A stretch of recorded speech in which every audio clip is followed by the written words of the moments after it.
Sir আসার সময় একটি কুকুর আমাকে কামড়ে দেয়, তার জন্য তাকে হাসপাতালে ভর্তি করেছি, তার জন্য দেরি হয়েছে। কুকুর কামড়াইছে, তুই কুকুর হাসপাতালে নিয়ে গেছিলি? স্যার কুকুরটা যখন আমাকে কামড়ে দেয় তখন আমি ওকে কামড়ে দিয়েছি।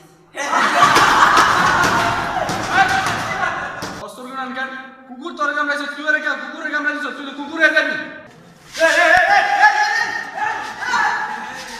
তুই আমার কামড়াইছিস কেন?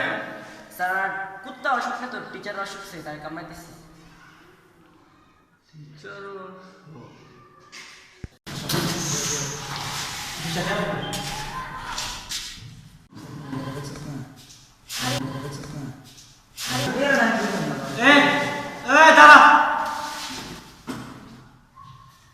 শব্দ কথা বলতে পারিস না? স্যার শব্দ স্যার কিভাবে কথা বলবো?